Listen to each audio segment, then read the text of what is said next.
Village of the dead.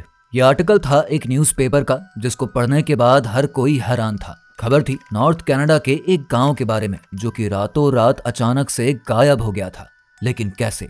एक तरफ आग पर पकता हुआ खाना, कपड़ों की बुनाई के लिए सुइयों में पड़े हुए धागे, खाने के लिए बाहर बंधे हुए जानवर, सब कुछ वैसे का वैसा। तो फिर अचानक से इस गांव के साथ आखिर हुआ क्या? घटना है नवंबर 1930 की, जो कि नॉर्थ कनाडा के आम दिनों की तरह एक बेहद ही ठंडा और सामान्य सा दिन था।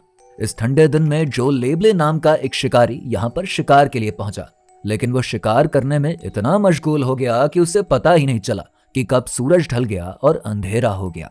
लेकिन उसे इस बात की बहुत चिंता नहीं हुई, क्योंकि उसे ये पता था कि अंजीकुनी लेक के पास वो एस्किमो ट्राइब की बस्ती में रात बिता सकता है, क्योंकि ये ट्राइब बाहर से आने वाले लोगों के स्वागत के लिए काफी जाना जाता था। नॉर्थ कनाडा के अंजीकुनी लेक के किनारे एक छोटी सी बस्ती थी जिसमें एस्किमो ट्राइब के लगभग 100 से 150 लोग रहते थे। इनके जीवन यापन का प्रमुख साधन मछली पालन ही था। ये नॉर्थ कनाडा का वो इलाका था जहाँ पर हजारों किलोमीटर में आपको इक्का दुक्का ही लोग मिलते थे। कई और तरह के जानवरों की वजह से लोग यहाँ अक्सर शिकार के लिए भी आते थे। जो ने जल्दी जल्दी अपना सामान बांधा और वहां से एस्किमो ट्राइब की तरफ बढ़ चला। यह पहली बार था कि जब बस्ती के इतने करीब पहुंचकर भी उसे कोई हलचल नहीं दिखाई दी। उसे कुछ समझ नहीं आ रहा था कि आखिर हर बार की तरह बस्ती में रौनक क्यों नहीं है।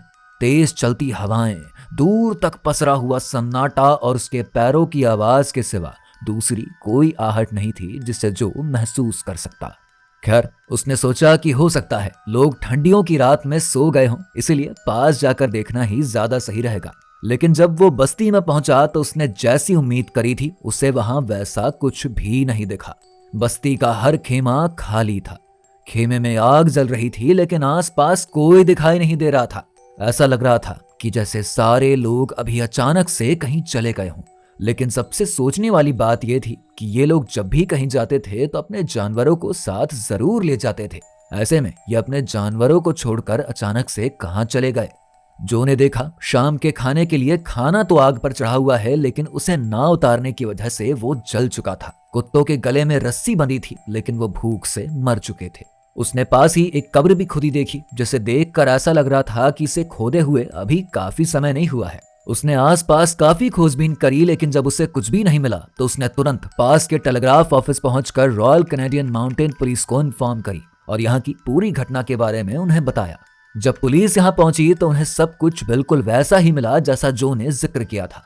पुलिस ने पहले बस्ती को देखकर सोचा कि शायद यहाँ पर किसी ने कोई अटैक किया है और सबको मौत की नींद सुला दी है। लेकिन एक सवाल अभी भी था जो इस थ्योरी को गलत बता रहा था, क्योंकि अगर सच में वहां पर किसी को मारा गया था तो फिर उस जगह पर या फिर आसपास कोई भी खून के धब्बे क्यों नहीं मौजूद थे? किसी के पैरों के कोई निशान क्यों नहीं मौजूद थे? आसपास मारपीट होने के और सामान के टूटे और बिखरे होने के कोई निशान क्यों नहीं मौजूद थे? ऐसे तमाम सवाल थे जिस पर पुलिस लगातार कोई ना कोई थ्योरी सेट करने की कोशिश में थी, लेकिन उसे कुछ भी ऐसा नहीं मिला जिससे किसी निष्कर्ष पर पहुंचा जा सकता। सर्च ऑपरेशन के दौरान उन्होंने ये भी नोटिस किया कि यहाँ लेक पर बर्फ जमी हुई थी, इसीलिए अगर किसी को मारकर पानी में भी फेंका गया होता तो झील में जमी बर्फ की परत कहीं से तो टूटी होती। साथ ही में पास ही में बस्ती के लोगों की नाव भी वहीं पर पड़ी थी, जिससे ये भी समझ आ रहा था कि वो लोग नाव से भी कहीं नहीं गए हैं। तो फिर आखिर पूरा गांव अचानक से कहां गायब हो गया? पुलिस को यह बात भी पता चली कि इस बस्ती के लोग जो कि यहाँ पहुंचने से लगभग 8 दिन पहले से गायब थे, क्योंकि कुत्तों की 1-2 दिन में भूख से मौत नहीं होती है। सवाल बहुत सारे थे, लेकिन जवाब के नाम पर उनके पास कुछ जला हुआ खाना, मरे हुए कुत्तों की लाश और बस्ती से निकलते हुए धुएं के सिवाय और कुछ भी नहीं था। आखिरकार थक हार कर पुलिस ने अनसॉल्व के ठप्पे के साथ इस केस को बंद कर दिया। इसके लगभग 50 साल बाद 1984 में रॉजर बोर और निगेल ब्लंडल ने एक आर्टिकल लिखकर इस पूरी घटना को एक बार फिर से हाईलाइट किया।